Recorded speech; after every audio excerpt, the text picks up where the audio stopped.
जय माता दी दोस्तों, सबसे पहले आप सभी को चैत्र नवरात्रि की हार्दिक शुभकामनाएं। तो आज से नवरात्रि शुरू हो चुकी है और नवरात्रि में श्री दुर्गा सप्तशती का पाठ या श्रवण अवश्य करना चाहिए।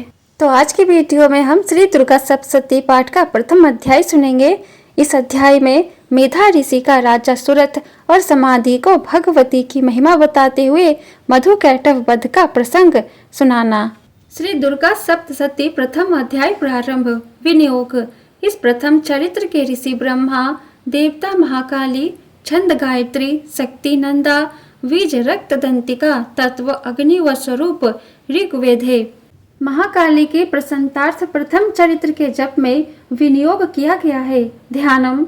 भगवान विष्णु के शयन करने के पश्चात मधु कैटभ वध के लिए कमलोद्भव ब्रह्मा जी ने जिन महाकाली देवी की स्तुति की थी, मैं उन देवी का ध्यान करती हूँ। वह देवी अपने 10 हाथों में क्रमशः खड़ग, चक्र, गदा, बाण, धनुष, परिघ, शूल, भुसुंडी, मस्तक व शंख धारण किए है। वह त्रिनयना है। उनके अंगों पर दिव्य भूषण सुशोभित है। उनकी देह कांति नीलमणि सदृश है। उनके 10 मुख व 10 ही पैर है। कथा आरंभ। चंडी देवी को नमस्कार करके मुनि मार्कंडे बोले कि 8वें मनु सूर्य पुत्र श्रवणी की उत्पत्ति व देवी कृपा से श्रवणी की मनवंतर पति होने की कथा विस्तार से बतलाता हूँ। पूर्व काल में चैत्र वंशीय राजा सुरथ इस भूमंडल का चक्रवर्ती राजा था। वह प्रजा का पालन अपने पुत्रों की भांति धर्म पूर्वक करता था। तब भी कोलाविंध्य वंशी क्षत्रियों ने राजा सुरथ से शत्रुता ठान ली, लेकिन राजा सुरथ की दंड नीति बड़ी प्रबल थी। राजा का शत्रुओं से युद्ध छिड़ गया। हालांकि कोलाविंध्य वंशी क्षत्रियों की संख्या कम थी, फिर भी उन्होंने राजा सुरथ को हरा दिया। इस प्रकार परास्त होकर राजा सुरथ अपने नगर में लौट आया। अब राजा के पास केवल अपने ही देश का शासन शेष रह गया था, लेकिन शत्रुओं ने उसके देश पर भी आक्रमण कर दिया। फलस्वरूप राजा निर्बल हो गया। राजा को निर्बल जानकर उसके दुष्ट मंत्रियों ने बलपूर्वक राज्य की सेना व खजाने पर कब्जा जमा लिया। अब राजा सुरथ का स्वाभिमान समाप्त हो चुका था। इस प्रकार पूर्णतः परास्त होकर राजा शिकार के बहाने अपने घोड़े पर सवार होकर अकेला ही भयावह सघन जंगल में चला गया। उस सघन जंगल में उसने विप्रश्रेष्ठ मेधा मुनि का आश्रम देखा। उस आश्रम पर हिंसक जीव भी शांति पूर्वक रहते थे। अनेक शिष्यों के कारण मेधा मुनि का आश्रम सौभाशील था। राजा सुरथ ने मुनि के आश्रम में जाकर उन्हें प्रणाम किया। मुनि ने भी राजा का सत्कार किया। इस तरह राजा सुरथ ने कुछ समय आश्रम के आसपास विचरण करते हुए ही गुजार दिया। फिर मोहवश सोच विचार करने लगा कि जिस नगर का पालन मेरे पूर्वजों ने किया था, वही नगर आज मुझसे छिन गया। ना मालूम मेरे दुष्ट सेवक उस नगर की धर्म पूर्वक रक्षा करते भी होंगे या नहीं। मेरा प्रिय हाथी जो सदा मंद वृष्ट किया करता था और बड़ा बलवान था, शत्रु के हाथों पकड़कर ना मालूम किस प्रकार के भोग भोग रहा होगा। मेरे कृपा पात्र सेवक जो धन भोजन पाकर सदैव सुखी रहते थे, मेरा अनुसरण किया करते थे, वे अब निश्चय ही दुष्ट राजाओं का अनुसरण करते होंगे। दुष्ट मंत्रियों द्वारा धन का अपव्यय करते रहने के कारण मेरा वह खजाना भी खाली हो जाएगा, जिसे मैंने बड़ी कठिनाई से जमा किया था। इस प्रकार राजा सुरथ दिन रात सोच विचार करता रहता था। एक दिन राजा ने विचरण करते समय मेधा ऋषि के आश्रम के पास एक वैश्य को देखा तो उससे पूछने लगा कि भाई, तुम कौन हो? तुम्हारे यहाँ आने का कारण क्या है? तुम दुखी व खिन्न मन के भी दिखाई पड़ रहे हो। राजा जब उससे प्रेम भाव से पूछा तो वैसे बोला कि राजन, मेरा नाम समाधि है, लेकिन धनी कुल में जन्म होने के कारण मैं वैसे कहलाता हूँ। धन के लोभ में मेरे पुत्रों, स्त्री व विश्वसनीय बंधुओं ने मेरा सारा धन छीनकर मुझे घर से बेघर कर दिया है। इस समय मैं धन, पुत्रों, स्त्री से रहित होकर दुख सहता हुआ इस वन में चला आया, लेकिन यहाँ रहते हुए मुझे पुत्रों, स्त्री व बंधुओं के कोई समाचार नहीं मिल पा रहे, इसलिए मैं चिंतित हूँ कि वे घर में कुशल से है या नहीं, उन्हें किसी प्रकार का कष्ट तो नहीं है। मेरे पुत्रों का आचरण कैसा है, वे सदाचारी है या दुराचारी हो गए। तब राजा बोला कि जिन स्त्री पुत्रों स्वजनों ने धन के लोभ में तुम्हें घर से बेघर कर दिया, उनके प्रति तुम्हारे मन में मोह क्यों है? इस पर वैश्य बोला कि मेरे प्रति आपका ऐसा कथन उचित है, लेकिन क्या करूं, मेरा मन बड़ा कोमल है। इसलिए जिन पुत्रों ने पितृ स्नेह, स्त्री ने पति प्रेम व बंधुजनों ने आत्मीयता त्याग कर मुझे घर से निकाल दिया, उन्हीं के प्रति मेरा मन मोहग्रस्त है।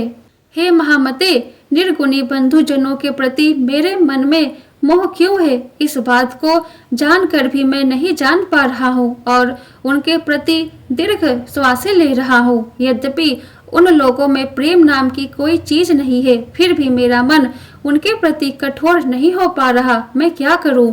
मुनि मार्कंडे बोले कि हे ब्राह्मण, इसके पश्चात राजा सुरथ व समाधि वैश्य मेधा ऋषि के पास गए और दंडवत प्रणाम कर विनम्र भाव से उनके सामने बैठ गए। फिर उन दोनों ने ऋषि से वार्तालाप प्रारंभ किया। पहले राजा बोला कि हे मुनिवर, मैं आपसे एक बात जानना चाहता हूँ, आप कृपा करके बतलाइए, क्योंकि मेरा चित्त अशांत है, इसलिए उस बात को लेकर मेरे मन में बड़ी पीड़ा है। बात यह है कि मेरा राजपाट छिन गया, फिर भी मेरे मन में उस राजपाट व राज्य के अंगों के प्रति मोह बना हुआ है। हे मुनिवर, मैं जानता हूँ कि राजपाट अब मेरा नहीं रहा, फिर भी अज्ञानियों की तरह राजपाट न रहने का मुझे दुख है। ऐसा क्यों है?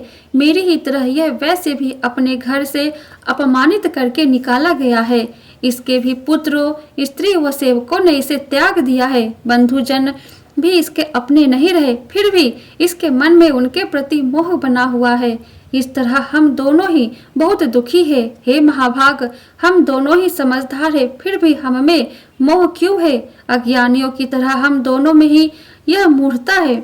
इस पर मेधा ऋषि बोले कि हे महाभाग, विषयों का ज्ञान तो चराचर के सभी जीवों को है, फिर भी सभी जीवों के लिए विषय अलग अलग है। कुछ ऐसे जीव है जो दिन में नहीं देख पाते, कुछ ऐसे जीव है जो रात को नहीं देख पाते, लेकिन ऐसे भी कुछ जीव है जो दिन और रात में समान रूप से देख सकते हैं। यह सही है कि मनुष्य में विवेक होता है, लेकिन विवेक तो पशु पक्षियों आदि में भी होता है। विवेक के मामले में पशु पक्षी मनुष्य सभी एक समान है। विवेक होने पर भी पक्षी मोहवश ही स्वयं भूखे रहकर भी बच्चों की चोंच में अन्न के दाने डालते हैं। राजन, ऐसा ही प्रेम मनुष्य में भी पुत्रों के प्रति लोभवश उपकार का प्रतिफल पाने के लिए होता है। इसलिए मनुष्य पुत्र की अभिलाषा करता है। यद्यपि जीवों में विवेक का अभाव नहीं है, फिर भी सृष्टि कर्म की परंपरा को अक्षुण्ण बनाए रखने के लिए देवी की माया के प्रभाववश जीव मोहग्रस्त रहता है। इसलिए इसमें आश्चर्य करने जैसी कोई बात नहीं है। भगवान विष्णु की माया योग निद्रा के कारण ही यह संसार मोहग्रस्त हो रहा है। वही महामाया ज्ञानी जनों के चित्त का जबरन आकर्षण कर मोहग्रस्त कर देती है। वही महामाया चराचर जगत का सृजन करती है और वही महामाया प्रसन्न होने पर मुक्ति का मार्ग भी प्रशस्त करती है। वही महामाया सांसारिक बंधनों का कारण व मोक्ष की कारणभूता सनातनी देवी है। वही ईश्वरों की भी ईश्वर है। राजा सुरथ ने पूछा कि भगवान, जिसे आप महामाया कहते हैं, वह देवी कौन है? उनकी उत्पत्ति कैसे हुई? उनके चरित्र कौन कौन से है? हे महर्षि, उस देवी का कैसा प्रभाव है? कैसा उसका स्वरूप है? उसका प्रादुर्भाव कैसे हुआ? यह सब मैं आपके मुखारविंद से सुनने का इच्छुक हूँ। मेधा ऋषि बोले कि हे राजन, वस्तुतः वह देवी नित्य स्वरूपा है। यह चराचर जगत उसी का रूप है। उन्हीं ने इस संसार को व्याप्त किया हुआ है। फिर भी उन देवी का प्रादुर्भाव अनेक प्रकार से होता है। वह मुझसे सुनो, वह देवी नित्य है, उनका जन्म नहीं होता। फिर भी देवताओं की कार्य सिद्धि के लिए वह देवी प्रकट होती है। जब वह प्रकट होती है तो लोक में उत्पन्न हुई कहलाती है। महाप्रलय काल में जब सृष्टि जलमग्न हो गई, तब भगवान विष्णु योग निद्रा के आश्रय से शेष नाग की सैया पर शयन कर रहे थे। उस समय उनके कर्ण मैल से मधु कैटव नामक 2 विकराल असुर उत्पन्न हुए। वो दोनों ब्रह्मा जी को मारने के लिए दौड़े। ब्रह्मा जी उन्हें अपनी ओर आते देख व भगवान विष्णु को शयन करते देख उन्हें जगाने के लिए उनके नेत्रों में वास करने वाली योग निद्रा की स्तुति करने लगे। वही योग निद्रा संसार को धारण करने वाली, पालन करने वाली व संहार करने वाली और तेजो रूप भगवान विष्णु की अनुपम शक्ति है। स्तुति करते हुए ब्रह्मा जी बोले कि हे देवी, आप ही स्वाहा, आप ही स्वधा, आप ही वस्टकार है। स्वर भी आपके ही रूप है। आप ही जीवन देने वाली सुधा है। नित्याक्षर प्रणव में आकार, ओमकार, मकार मात्राओं के रूप में आप ही स्थित है। इन 3 मात्राओं के अतिरिक्त बिंदु रूप नित्य अर्ध मात्रा भी आप ही है, जिसका विशेष रूप से उच्चारण करना संभव नहीं है। वह भी हे देवी आप ही है। हे देवी, आप ही संध्या, सावित्री, परम जननी है। आप ही इस संसार को धारण करने वाली है। सृष्टि का सृजन भी आपके द्वारा ही होता है। सृष्टि का पालन करने वाली भी आप ही है। कल्पांत में सबको ग्रास करने वाली भी आप ही है। हे जगन्मयी, संसार की उत्पत्ति के समय आप सृष्टि रूपा, पालन काल में स्थित रूपा व कल्पांत में संहार रूपा बनती है। आप ही महाविद्या, महामाया, महामेधा, महास्मृति, महामोह रूपा महादेवी व महासुरी है। त्रिगुण की उत्पत्ति करने वाली सबकी प्रकृति भी आप ही है। भीषण कालरात्रि, महारात्रि व मोहरात्रि भी आप ही है। आप ही श्री ईश्वरी ह्रीं बोध रूपा बुद्धि है। लज्जा, पुष्टि, तुष्टि, शांति, क्षमा भी आप ही है। आप ही खड्ग शूल धारण करने वाली, घोर रूपा गदा, शंख, चक्र, धनुष धारण करने वाली है। बाण, भुसुंडी, परिघ आपके अस्त्र है। आप ही सौम्य, सौम्यतर है। इतना ही नहीं, जितने भी सौम्य व मनोरम पदार्थ है उनकी अपेक्षा आप ही अति सुंदरी है। पर व अपर परमेश्वरी भी आप ही है। हे सर्वस्वरूपा देवी, कहीं सत्यासत्य जो कुछ भी वस्तुएं है तथा उन वस्तुओं की जो शक्ति है वह आप ही है। ऐसी स्थिति में आपकी स्तुति भला कौन कर सकता है। संसार के सृजन करता, पालन करता, संहार करता भगवान को भी जब आपने निद्रा के वशीभूत कर दिया, तब आपकी स्तुति करने की सामर्थ्य भला किसमें है। मुझे भगवान शिव व विष्णु को देह धारण कराने वाली भी आप ही है, इसलिए आपकी स्तुति करने की सामर्थ्य किसमें है। हे देवी, आप अपने इन्हीं उदार भावों से प्रशंसित है।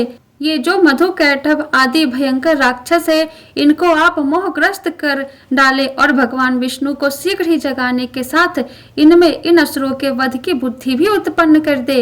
मेधा ऋषि बोले कि हे राजन, जब ब्रह्मा जी ने भगवान विष्णु को जगाने व मधु कैटभ के लिए तमोगुण की स्वामिनी देवी योग निद्रा की इस प्रकार से स्तुति की, तो वह देवी भगवान विष्णु के नेत्र, मुख, नासिका, बाहु, हृदय व वक्षस्थल से निकलकर ब्रह्मा जी के सम्मुख खड़ी हो गई। योग निद्रा से विमुख हुए भगवान विष्णु जाग गए और उन्होंने उन दोनों असुरों को देखा जो अति बलवान, पराक्रमी थे और उनके नेत्र लाल थे। वे ब्रह्मा जी को खा जाने की चेष्टा कर रहे थे। तब भगवान विष्णु ने उठकर उनके साथ 5000 वर्षों तक बाहु युद्ध किया, लेकिन वे अति बल से उन्मत्त थे। उधर महामाया ने भी उन्हें मोहग्रस्त कर रखा था। अतः वे भगवान विष्णु से बोले कि हम तुम्हारे पराक्रम से संतुष्ट हैं, तुम हमसे कोई वर मांगो। उनका इतना कहना था कि भगवान विष्णु तुरंत बोले कि यदि तुम मुझ पर प्रसन्न हो तो अब मेरे ही हाथों से मारे जाओ। बस इतना ही वर मैं तुमसे मांगता हूँ, दूसरे वर की कोई आवश्यकता नहीं है। मेधा ऋषि बोले कि इस तरह जब वे दोनों असुर धोखे में आ गए, तब उन्होंने सारे संसार को जल में डुबा देखा। इसलिए वे बोले कि जहाँ पृथ्वी जल में ना डूबी हो, ऐसा स्थान पर हमारा वध करो।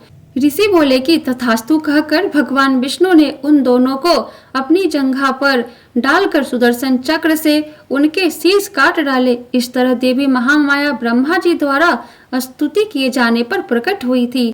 अब पुनः तुमसे उनके प्रभाव का बखान करता हूँ, सो सुनो। मार्कंडेय पुराणतगत सार्वनिक मनवंतर की कथार्थगत देवी महात्म्य का मधु कैटभ वध नामक पहला अध्याय संपूर्ण।